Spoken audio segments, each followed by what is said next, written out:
な仕事も楽しんじゃうんですよね。好きっていうよりもどんな仕事も楽しくやっちゃうから、私の場合だとね、だから好きっていうことを後付けみたいになるかな。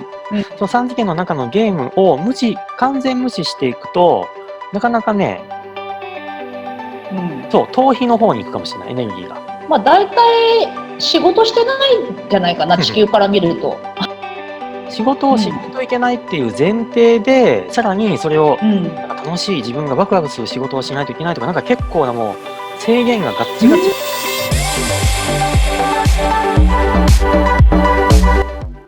すいません。もう一回いきますね。ここから始まります。はい。それでは始まりました。スターシードチャンネルということで、よしです。あきこです。こんにちは。よろしくお願いします。はい、お願いいたします。それではね、なんか後ろに誰か通りましたけど、いいですか？大丈夫ですかね？はい。でですね、今回ちょっとなぜか爆笑しますけど、今日はね、結構皆さんの中で、大丈夫ですかね？テーマとしてはね、結構真面目な方行くんですよ。皆さんの中でやっぱりこう、自分が好きなことを仕事にしたいっていう人がやっぱ多いじゃないですか。はい。だから本当に好きなことを仕事にする方法っていうのを、ちょっとこう、お互い語ってみようじゃないかって思いました。はい。はい。じゃあ、どうしようかな。まあ、どうなんですか？あきこさんって、もともと好きなことを仕事にしてたんですか？そうですね。ほとんど知ってきてるかな。あんまり仕事に対して何も考えてなかったっていうか、そうかもしれないね。なんか、何ですかね。仕事に対して、仕事イコールお金稼ぐものっていう意識が強くて、だから、お金が良さそうな仕事してたみたいな感じですね。例えばですけど、それって、良さそうな仕事をしてた時も、まあ結構好きなことをやってたってことですか？そうですね。なんか、移動するのとか好きだったんで、こうなんか違うとこ住んでみたりとか、あと、なんていうんですかね。いろんな職種を転々としてきましたね。本当に。何やってきたんだろう。なんかこうネット関係をやったり、こうテレフォンアポインターみたいな仕事したり、レストランでキッチンとかもやったことあるし、ホールもやったことあるし、そういうこともやってますし、とにかくなんかお金良さそうな仕事してきたっていう感じですね。そっか。まあ今日のテーマはね、こう好きなことを仕事にしようするにはなんだけど、どうしよう、あんまりそういう意味では、そういういろんなことをやってきて、それは結構好奇心からやってたから、実は好きなことだったってことでいいのかな？じゃあ。そうですね。ピンときて、やりたくないことはやらないので、やっぱりピンときたことで、なんか自分の、まあこういうふうにやりたいし、これぐらい欲しいっていうのとマッチしたものをやってきたみたいな感じかな。そっか。なんかやっぱり、よくね、悩みとしてこう、相談とか、まあ本とかもね、よくね、あるのは、なかなかこう好きなことを仕事にしようとするとお金が稼げないとか、まあ非常にこう、そんなの理想論だっていう話もあるじゃないですか。そういう意味ではどうなんでしょうね。どんな仕事も楽しんじゃうんですよね。好きっていうよりも、どんな仕事も楽しくやっちゃうから、私の場合だとね、だから好きっていうことを後付けみたいになるかな。どんなことも好きになっちゃうんですよね。だから好きなもので選んでるっていうよりも、全部好きみたいな。なんかそういう感じかもしれない。でも、そうですね。今、起業というか、自分で仕事をし始めて、でもやっぱこう、まあ今好きなことかな、やっぱり。できていて、自分のペースで仕事をするっていうのは、やっぱり、すごい面白いと思いますね。そういうふうに思う。なるほどね。まあ僕はどんな感じかっていうと、そうだな。いろんな、確かにさっきの言い方だと、いろんな言い方があるなと思いましたね。っていうのは、まあ自分が本当にやりたいことを仕事にしたよっていうのは、まあやっぱり起業してからなんだけど、本当のところを言えばね。だけど、楽しいことという意味では、結構僕はコンピューターをね、ゲームプログラムとか、まあ、小学校から作ってはいるから、就職した時もね、ソフトウェア会社に行ったんです。だからプログラミングとかできたから、結構楽しかったっちゃ楽しかった。まあでも人間関係はまあ僕はもともと対人でいないんでまあボロボロになっちゃったけど、でもそれでも楽しかったっちゃ楽しかったね。うん。そっかそっか。仕事を楽しんでいたっていう感じ？楽しんではいた。だけど、やっぱりね、そこでやっぱり悩んだのは、まあ、ある意味楽しい方向の仕事は選べた。で、楽しい、まあ、内容ではあったけど、なんか人間関係的な煩わしさは前からあったわけですよ。ああ、なるほど、なるほど。で、あとは本当になんでこう会社に、そういう通ってね、なんでこう通勤電車に乗らないといけないのかとか、なんで、そのお給料が安いんだとかね。まあ、いろいろあるじゃないですか。まあ、そういう、いろんなことを考えてきたときに、初めて、やっぱりこれ、なんか自分でやらないとなっていうふうになったんですね。まあ、あと僕の場合は、まあ、親の借金もあったんだけど、さらに自分でも借金しちゃったから、お金がちょっと足りないよみたいなね、状況に追い込まれて、ようやく自分で何かをしようというふうになって、まあ、なるほど。その状況から、まあ、ちょうどインターネットが始まった時だったから、20何年前 ?15 年前かな。で、なんかこう、そういうのを始めたっていうのが、まあ、きっかけではあります。その起業し始めた時とかも好きなことで起業をしたんですか？これはね、でね、よくね、その起業っていう時に、みんなこう、なんていうかな、結構気合い入れてやろうっていう本とかいっぱいあるじゃないですか。僕はね、実はそうじゃないんですよね。起業って、まあ一応小学生で起業っていう肩書きなのに、実は起業したくなかったんですよ。本当はね。なんでかっていうと、親が自営業というか、まあ会社やってたから、偉い目にあったんだっていう意識があったから、なるほど。夢はサラリーマンだったんでね。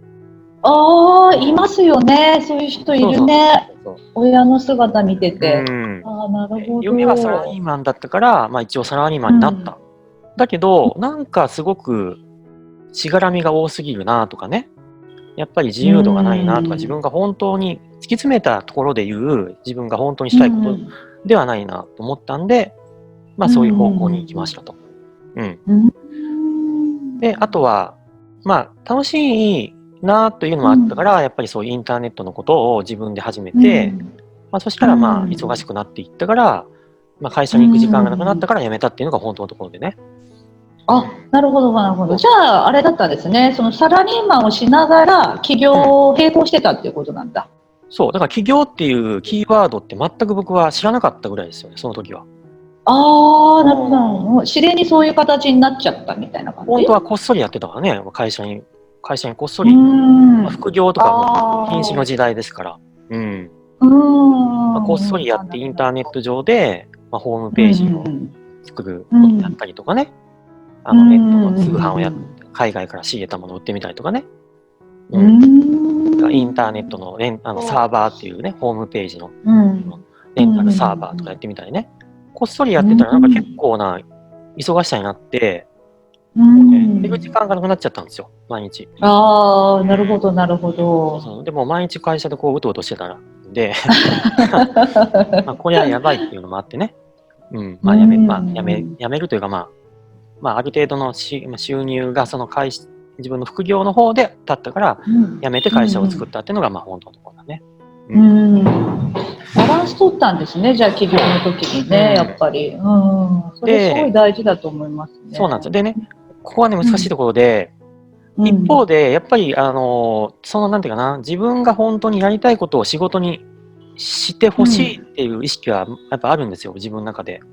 やっぱりかなり。だから理想といえば理想だしね。だから、それを自分ではやっぱりなんか、実証したかったから、やっぱりやってきたっていうのはあるんですよね。で、なるほど。で、それを本当にみんなができるやり方は本当にあるのかなっていうのをずっと考えてきましたね、やっぱり。すごいですね。どうですか、それは。で、それでやっぱり、思ったのは、このそうだな、20数年間で変わったことっていうのは、まあ、インターネットがやっぱり出てきたんですよね。インターネットが、じゃあ何を、ちょっと人間という枠で考えると、人間の枠の中で、多分もうちょっと宇宙的な話に今日はね、持っていくためにも、そっちの方で意識をすると、どういう流れが起きたのかなと思ったときに、インターネットっていうもので、いわゆる、情報が平等になったことによって、要は対等の世界ができたって思うんですよ。対等の世界って何かっていうと、もともとはヒエラルキーのピラミッド型の社会だったわけじゃないですか。はい。力ある人、権力がある人がトップにいて、その他大勢みたいな。それを僕とかいろんな人たちが一オタクがね、なんか会社を作ってみたり、僕はもともとマニアックな本当に本当にもうみんなから煙たがれるようなそういうね、分野オタクですから。で、そういう人たちでも会社を作ってみたり、なんかこうムーブメントみたいなのを起こせたんですよね、その20何年。なるほどなるほど。だからヒエラルキーの最下層にいた僕たちがなんかこう情報発信ができたわけ。平等になったんです。だからそこでようやくお仕事という意味では平等になったと思うんですよ。すごいですね。インドもそうだよね、やっぱり。ネット社会になってから、ネット社会というかね、インド人がかなりネットで今活躍してますけど、低いカーストの人たちがすごいやっぱ活躍してるみたいですもんね。そう、インドもやっぱり結構前からね、SE さんとかと交流させてもらってたけど、インドのパワーってやっぱりいかにね、本当にいわゆるカースト制の最下層の人たちが自由を手に入れる、仕事の自由で、そこ本当に頑張った人が今すごいことになってますもんね。みたいですよね。そう、すごいよね。ネットって新しいやっぱり分野でね、平等にみんなにチャンスがある。YouTube とかもそうですしね。そうなんですね。やっぱり、新しいだから好きな仕事をやっぱりやりやすいのかな、ネットの場合だと。そうで、そこでようやくインターネットによって、平等になって情報を発信する側になれるようになったってことね。それであきこさんもブログをやったりね。そうですね。そうだわ。ブログやって、YouTube やったりして、そうだ。起業っていうか自分でそういうスピリチュアルを仕事にしてみようと思って、で、好きっていうことよりもなんかお金がなかったから必死になってやってたんですよね、最初のうちは。だからスピリチュアルが好きでやってたわけじゃないんだけど、やってるうちにやっぱ楽しくなってきて、それでやっぱりこう自分で仕事をするっていうことの面白さに気づいてきたんですよね。で、やっぱりヨシさんみたいな感じで、違う仕事もしてたんですけど、バランスを取っていったら、こっちのそのネットの方の仕事の方が収入が上がってきて、それでインドに来ちゃったっていう感じなんですけど、だから起業するときとかもやっぱりこうバランス取るの大事だと思いますよね。私も同じ、不安になるからね、やっぱりね。そうだね。そうなのよ。で、よくね、なんかこう、そういう、もうね、すぐ辞めろ、会社を、みたいなね、人もいるかもしれないけど、それ僕はちょっと怖いなと思っちゃう方なんで、辞めない方がいいよって言っちゃうんですよね。わかるわかる。宇宙的にもさ、やっぱりこう不安な波動が出るじゃないですか。やっぱお金が大丈夫かなとか。そう。無理やりやっぱりこうね、なんていうのかな、今の現実を変えてってやってもいいんだけど、その方がね、モチベーションが上がるような気がするんだけど、実は結構不安になりやすいから、本当にこう、私もバランス取って、ギリギリまでやめなかったですね。よしさんもそうだったもんね。そうよ。なんか。結構僕粘ってて、実は会社。粘って、私も粘った。怖いよね、やっぱりね。僕はね、実は結構粘ってね、最後にバレちゃったのよね、実は。ちょっと。そこまでなんかこれいろいろやってんじゃないかって言われちゃって、上司にね。そこら辺でもうさすがにもうやめようってなったそう。感謝はしてますよね、その会社にもね。そうなのよ。で、だから考え方はいろいろあるんだけど、なんていうかな、一つは、会社に行ってる人もね、僕はこうやって考えてほしいなと思うの。会社に、サラリーマンの人とかも、会社員の人も、意識がね、自分が主体的に生きて、自分がなんかこう、経営者感覚みたいな、で、になった場合、会社にの才能を売ってるんだよっていう風になるじゃない？あ、ちょっと今、止まっちゃった？止まっちゃったね。聞こえる、聞こえる。画像だけ止まってるから大丈夫。そういう意識が大事かなと思ってる。そうだね。あとさ、やっぱり楽しむといいよね。その時、その時の。私やっぱり仕事楽しかったな。やっぱり人間関係もそんな悩んできてもないけど、仕事もなんか楽しくやってた。単純作業も楽しくやってたし、楽しまないとつまんないじゃん、自分が。なんていうのかな。いやいやはやってなかったかな。そうだね。これね、ちょっといろんな言い方があって、なんとも今ちょっとまとめられないんだけど、例えば、僕は若い時にはね、あえて、それをね、なんか憎んだこともあったのね。例えば、会社の状況とか、給料の安さとかね、いろんなことを、あえてこう、ハングリー精神じゃないけど、憎んだりとかして、それによってモチベーションを無理やりこう上げてたっていうのもあるんですよ。それによって、やっぱりこう、今の現状を打開したいっていうエネルギーに変えてたっていうのがあるんだよね。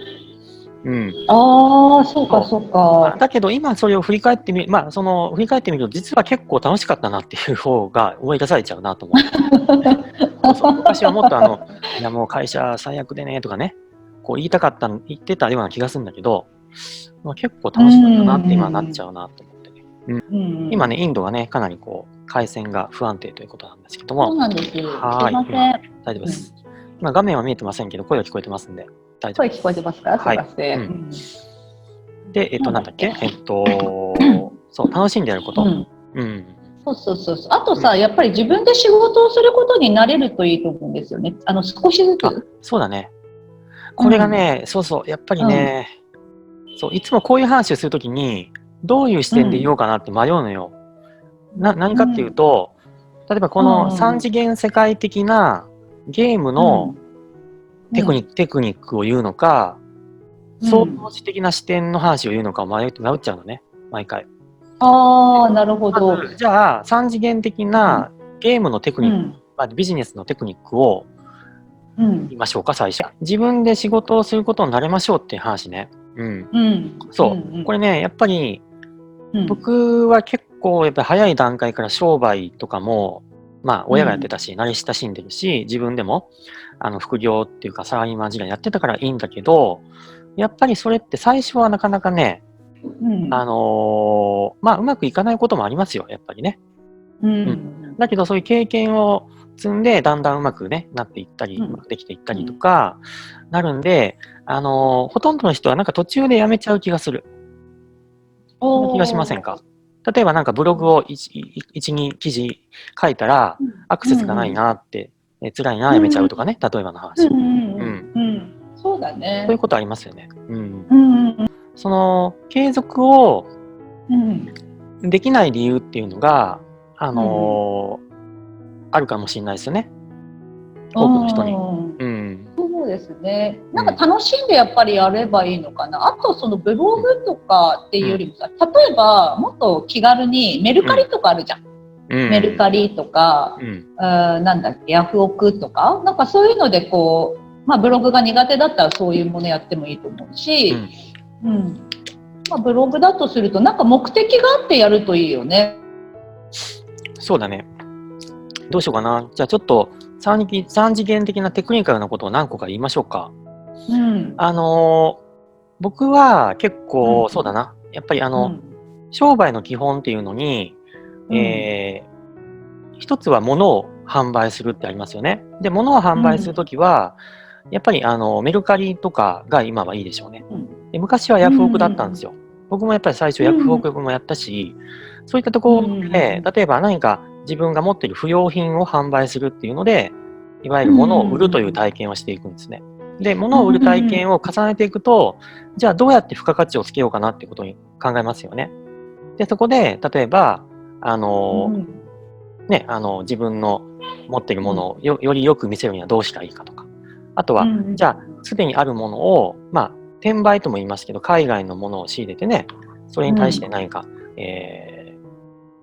なかなか手に入れられないものを販売するもよし。じゃあ、そういうヤフオクとかそういう時代があったんだけど、今は、まずはメルカリぐらいがいいと思うんですよね。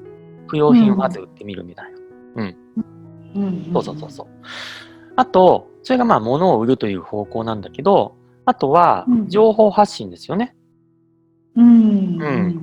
で、ブログだったり、YouTube があるんだけど、その辺はどう？あきこさん的には。何がいいですか？今はね、YouTube かな。YouTube でもやっぱり目的が大事ですね。何をやるかっていう。面白いね。すごいね。細切れだね、今日は。これだから、こう見てる人はぜひね、この合間のこの瞬間にちょっと自分の中で内観してくださいっていうね、感じ。自分だったらこうかな、みたいなね、感じで。はい。そうですよね。今はね、確かに YouTube 非常に効果があると思いますし。なんか、私自身が、やっぱりこのブログとか YouTube とか、YouTube っていうよりも、ブログっていう形で仕事を始めて、やっぱり人からね、お金をもらうこととか、あとは自分のサービスを、なんか、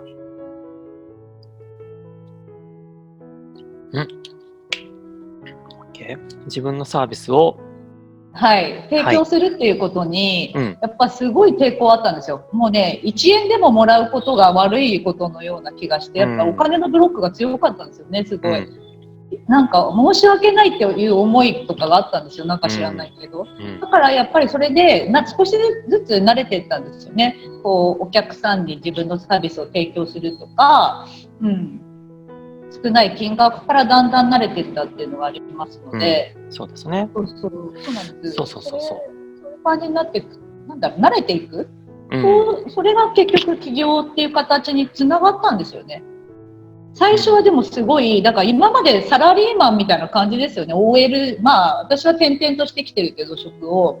なんか、何かの企業に属するってことしかしたことがなかったんですよ。自分でやるってこと知らなかったから、そのね、やっぱりこういうお金をもらうシステムが分かんなくて、自分のサービスを提供するっていうことにすごいブロックがあったから、多分ね、企業に属してきた人たちは同じだと思うんですよね。分かんないと思うから、こういう形に慣れていくとすごくいいと思いますね。慣れだと思う。慣れですね。だから、マインド的なこととか宇宙的なことで言うならば、ほとんどの人がお金のブロックがあって、さらに自分で主体的に何かを、なんていうの？やろうっていうのがなかなか体験としてないから、まさにね、すごいその自分で何か物を売ろうとした瞬間、すごい大きなブロックで、止まっちゃうんですよね。だからこそ、お気軽なところからまずはちょっとね、安いものからでも何でもいいから売ってみるってことをやるといいってことね。で、あとね、で、話してもいいかね？スターシードドットファンの話してもいいの？はい。ぜひぜひ。そうだね。で、今、サロンね、オンラインサロンの中では、いわゆるメルカリの、なんかオンラインサロンの人がやる版みたいなのがね、出来上がってて、いわゆるその、自分の商品とかサービスっていうものを、その中で売り買いしてるんですよね。はい。で、今やもうなんか、1000アイテムぐらいを超えてて、かなりすごいことになってて、もうそろそろね、一般の人にも公開していきましょうかねっていうタイミングだったんで、ちょっともしかしたらこの動画の下にリンクを貼ろうかなと思いますけど、でもね、思ったのは、最初本当にこれが数ヶ月間ね、見てて思ったのはね、最初みんなね、どうしようかなみたいな感じだったと思うんですよね。で、だんだん自分のスキルとか、ね、絵とかアートのやつもあるけど、そういうものをどんどんみんな出してきて、で、なんかね、だんだんどうやったら売れるのかなって、0円で出してみようとかね、いろいろ試行錯誤してて、これがまさにいわゆるお仕事のね、やり方をみんなが学んでるかなっていう気もしたんですよね。本当ですね。よかったよね、やっぱり。最初はね、緊張したりするんですよね。やり方もよくわかんないしね。そうなんですよね。すごいこれ真っ暗。今ね、あきこさん今真っ暗なのよ。楽しいっていうのは、なんていうのかな、楽しいこと、好きなことを、仕事にしなくちゃってなってくるから、楽しくなくなっちゃうんですよね。そうだよね。そう。そう。後付けで楽しくなるんじゃない？やっぱり。そうだよね。そう。なんかこういう、なんていうかな、自己啓発でもそうだし、こういった何か自分を深めようとかやってる人っていうのは、特にそういうところに陥りやすいよね。無理やり感があるよね。だから、まず楽しいこと見つけなくちゃってなるし、あと、なんていうのかな、そこで楽しんで、じゃあ好きなこととか楽しいことを仕事に始めてうまくいかなくなった時に、なんか好きだったものが嫌になっちゃうんですよね。もうね、なんか。そうか、それあるな。すごい悲しいよね、これ。そうだよね。そうだ、それあるね。そう。だからね、僕はね、そうだな、ちょっと思い出してみよう。どうしたかな。結局ね、僕はなんか、結構意志の力を使っちゃってたかもしれないけど、結構理想論のその楽しい、好きなことを仕事にしなくっちゃっていうのを結構長いことやったね。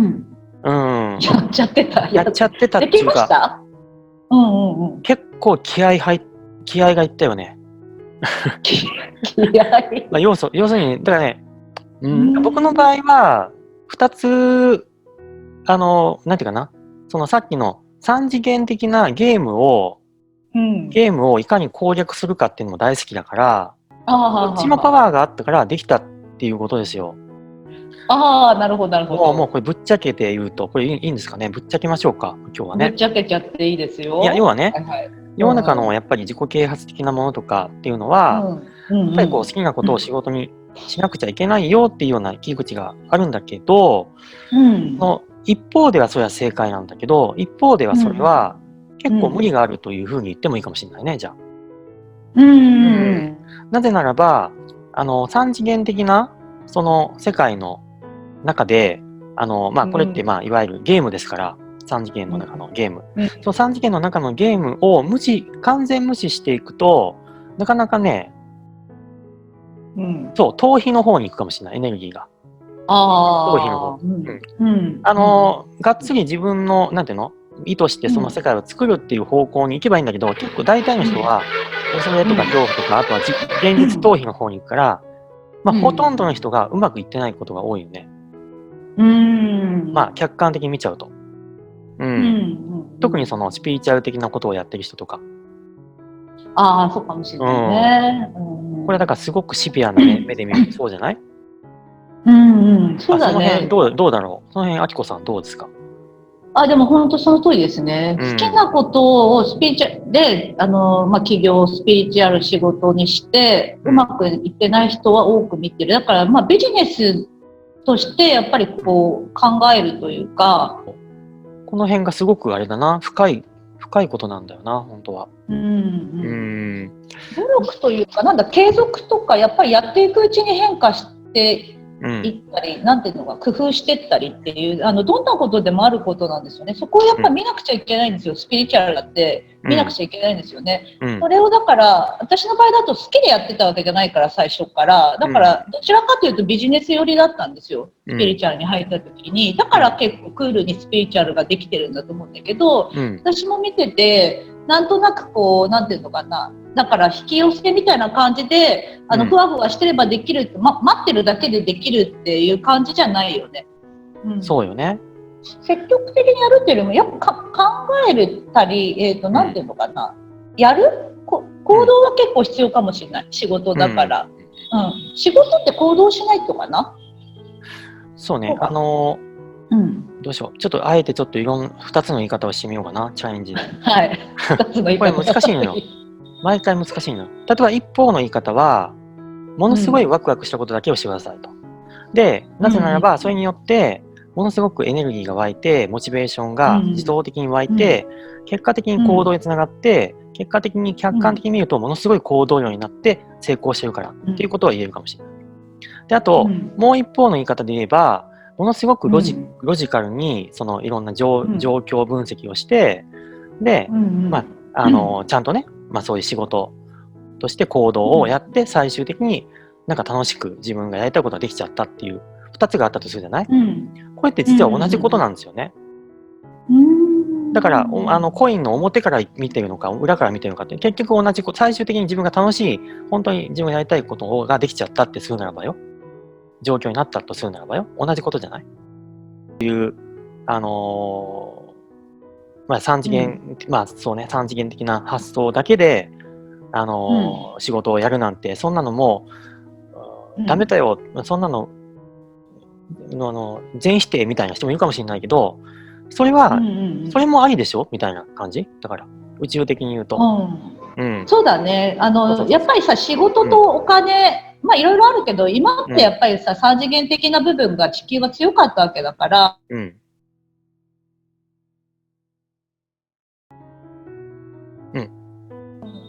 ここの部分もやっぱり必要なんですよね。3次元的なものもやっぱり取り入れながら、3次元的なことを言うと行動だと思うんですよね。行動が地球的なところでもあるわけだから、仕事にやっぱり行動は必要だと思いますね。そうだね。あとはその行動を否定しなくってもいいじゃないかっていう感じ。よくビジュアル的な方だけにバランスをしちゃった人っていうのは、行動を否定するみたいな人もいるじゃない。あとは、ある意味その3次元的な活動に対して、なんかネガティブな意識をするとか。それもだからいわゆる偏りじゃない。ニュートラルでもないし。だからそこバランス大事ね。そうだ。今日はだから冒頭からバランスの話あったけど、結局宇宙ってニュートラルな状況だから、何かしらね、比べるならばどっちかに偏ると、結構ね、これはそれでもったいない話で、両方合うんだよね。両方 OK よねっていう方にやっぱり、が好きかな。すごいね。調和なのかもしれないですよね。今日はね、このテーマよかったなって、ようやくいい感じになったなと思ったのは、このテーマを言うときにね、難しいのよ。僕はだから、一方で3次元的なテクニックの講座とかもやっていたから、そっちの方を言うこともできるのよ。だけど、いわゆる本当に自分のビジョンから、この世界を作っているのが、確かにこの世界自分で作ってるんだからっていう話もあるじゃない、そっちから言うこともできるし、じゃあそれをどうバランスしてればいいかがすごく難しかったから、今日はなんかそういうのができた気がする。自己満足かもしれないけど。はい。じゃあ、どうしようかな。今日はなかなかね、もうもうすごいもうね、ネット環境がえらいことになってるんで。今日はどうしよう。宇宙からのメッセージを今から行きましょうか、もうね。どうですか？いけるかなはいはい。真っ暗。画面は真っ暗ですけどね、今。あきこさんの画面はね。はい。はいはい。じゃあ、行っちゃいましょうか。やっちゃいましょうかね。声は入ってるね。声は入ってる。声入ってる。宇宙からメッセージ、仕事？そうだね、仕事。はい、じゃあちょっとチャネリングしてみますね。仕事に対するね。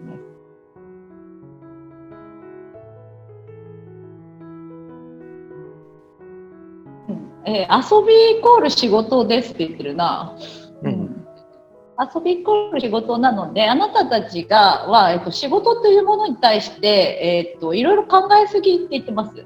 で、何やってもいい、好きなようにやっていいし、別に楽しいこととか、面白くないこととか、ジャッジしてるだけだから何でもいいっていうのかな。もう生きてること自体が仕事みたいなものですって言ってますね。存在そのものが仕事みたいな感じ。分離して考えるんじゃなくて、もっと気楽に考えてください。地球の場合だとお金と、仕事が直結してるので、今までの地球的な部分っていうのも、取り入れながら、あなたのやりたいこと、あとは思うことみたいのを、一緒にやっていくといいんじゃないかなっていう感じですね。何をやってもいいんですよって言ってます。で、豊かさをやっぱり受け取る時なので、もっともっと豊かさを受け取るために、その制限、仕事っていうところの制限もすごくみんなある人が多いみたいなので、その制限をどんどん外していって豊かさを受け取っていくこと、あとはそのクリエイトしていくことっていうのが多分起業になってくると思うんですけど、自分自身がクリエイトしていくっていうことをやっていく。で、こういう仕事の仕方だからクリエイトをする仕事の仕方をする人が増えるっていうことを言ってますね。それによって自分自身の本当にこうなんていうか自分の潜在的に持っているものとか、あとはその自分で考えたり宇宙と直結してハイヤーと直結して自分自身をこう表現していくっていうことをそのクリエイトする中でやる人がもっともっと増えていくっていうか、それがほとんどになるっていう感じで宇宙が言ってます。そうかそうか。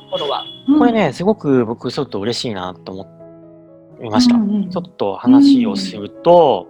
自分が今までやってきた仕事、特に起業してからは、結局クリエイティブなことばっか、新しいことなんですよ、全部。例えば、今までなかったこととかやるのが大好きで、例えば、コンタクトレンズのネットで通販をやってみたりとかね、iPhone の件数もそうだ、そういうのもあるけど、あとは、なんか、このね、さっきの宇宙系フリマもそうだし、なんでもやっぱりこう、全くないものを形にするっていうのがクリエイティブなんだけど、それがすごく好きで、で、僕は結構そういうのやってきたんだけど、今からは多分みんながね、それぞれの細かいニッチな分野でやっていくんだなっていう、そういう感覚はありますよ、やっぱり。ああ、それをじゃあ今言ってたんだね。なんか今映像が見えたんですよね。みんながそれぞれの、それぞれのクリエイトして、だから自営業みたいなのかな。一人一人がそうなって、お互いにお互いのサービスを受け合うっていう形が、もうね、主流になっていくみたいなんですよ。ああ、やっぱりそっか。そう。だから、そう、一人の人がだから5人ぐらいのサービス受けるみたいな。で、それぞれの人がみんなそれぞれのサービスをやってるから、お互いに潤っていくみたいな感じの構図になっていくみたいですね。それが宇宙的なんだね。そっかそっか。そうそう。やっぱりそういうのを作りたいんだよ。だから、一つがその、ね、宇宙系フリーマスターシードドットファンはまさに自分一人一人の今だから1000人ぐらいがなんか商品を出してるわけじゃない、自分のサービスというかできること、それをある意味あればポイント的にこうぐるぐる循環するわけだから、そういうのがなんかエコノミーっていうかお金を介在しない、最初はお金介在するけど基本的にぐるぐる回ってほしいから、そういうお金を超えた経済エコノミーの、象徴を作りたいと思ったんだよね。では、あきこさん、地球の仕事の仕方っていうのは、結構制限があって、枠があって、大変だなっていう人も多いんだけど、宇宙的な他の星々の、仕事の仕方、なんかそれってどんな感じなんでしょうね。大体仕事してないんじゃないかな、地球から見ると。そうだね。仕事ぼーっとしてんじゃないかな。そうだよね。なんかね、そうなのよ。だから仕事をしないといけないっていうのからまずちょっと枠を外していかないと、これ話がね、成り立たないんだけど、そうなのよね。まずだから、そうだ。で、その話を聞いちゃうとね、僕思ったのはね、まず、ほとんどの日本人は、仕事をしないといけないっていう前提で、さらにそれをなんか楽しい自分がワクワクする仕事をしないといけないとか、なんか結構なもう制限がガッチガチな気がするのよね。なるほど。そうでね、僕例えば、タイとかにも昔仕事で15回ぐらい行ってたんだけど、タイの男性なんかはなんかほとんどなんか仕事しないように見えるしね。伸びてるよね。伸びてこうさ。インドもそうなのか。インドはわかんないけど、男性どうなんですか？インドの男性とかはどうなの？暖かい国ってなんか、僕は仕事しない気がする。伸びてるよね、大体伸びてる。伸びてるって何？伸びてるって伸びてるってゴロゴロしてるみたいな。ゴロゴロしてるってことね。まずそこも地球の中でさえ、それが当たり前じゃないんだよ、仕事しなくちゃいけないっていうのは当たり前じゃないんだよをまずちょっと考えてもいいよね。じゃあそうですね。じゃあ他の星々はどうなのよっていう話ですけど、仕事をほとんどしないんですか？だから、まあ、宇宙船の任務みたいな感じでさ、こういろんなとこ行ったりとかはあるのかもしれない。任務というかね。でも仕事みたいに仕事といえば仕事なのかもしれないけど、まあ、好きなことやってんじゃないかな。やりたいことやってんじゃないかな。で、お金が存在しないじゃないですか。ほら、物々交換みたいな感じだよね、多分。これが得意な人にこれやってもらうみたいな、やりたい人にやってもらうで、自分もやりたいことやってそれで喜んでもらうみたいな感じで、お金が存在しない中で成り立ってるから、なんで仕事やりたいことやってるって感じだと思いますね。今やりたいことをやっているっていう形なんじゃないかな。みんながみんな、ただ今やりたいことをやってて、それをシェアし合ってるっていうのが、なんとなくその最終形態みたいな、いろいろこう今回はね、2つの話が出ましたと。で一方では、この3次元的なまだね地球ではやっぱりある程度の行動をしたりとか、ある程度こう考えてやるみたいなのをね、今までのやり方っていうのも確かに重要かもしれませんね。でもある一方では、宇宙の存在的には、その自分が本当にやりたいことを今やっていることで自動的にそれが、仕事みたいなことになってるよ。この2つがあるんだけど、これは別に両方今あるんだからどっちでもいいじゃないか、どっちかで自分がやりたい方を選択すれば今っていう風な感じですよね。そうですね。やっぱり、今回やっぱりこうやって両極端なものが出てきたっていうのは、今自分が、どっちにピンとくるかですよね。だから一生懸命こう3次元的にやりたいのか、こうのんびり やりたいのかっていうか、それはもう自分でピンとくるところを選択できるわけだから直感ですね。で、そうコインの裏表みたいな感じで両方自分が思うものを今ピンとくるところを選択していけばいいと思います。どっちって決めるの難しいですよね。どっちって決める時じゃないんですよ。だから両方の私たちは両極端なところの間の世界を今生きてるわけだから、これからそういう宇宙的なところにシフトするちょうど間にいるから、こういう両方の選択が出てくると思うんですね。だから今ピンとくるように自分の仕事の仕方をそこに合わせていけばいいんじゃないかと思いますけど、どっちって決めなくていいってことですね。例えばなんかそういう感じだと思う。だから両方出てきたんじゃないかな。そうだね。はい。わかりました。今日はだから相反する2つのことがコインのね表裏みたいな、結局両方どっちでもいいんじゃないかっていう、本当に宇宙的な多分ね話ができたんじゃないかなっていうふうに思っております。はい。ということで、今日はねこれで終わりますが、ちょっとあきこさんのねインドのインターネット問題になってきているので、顔は見てませんけども、これでは声でやっていきたいと思います。声だけではではいきます。声だけではでは。はい、それでは行きましょう。それではでは。ではでは。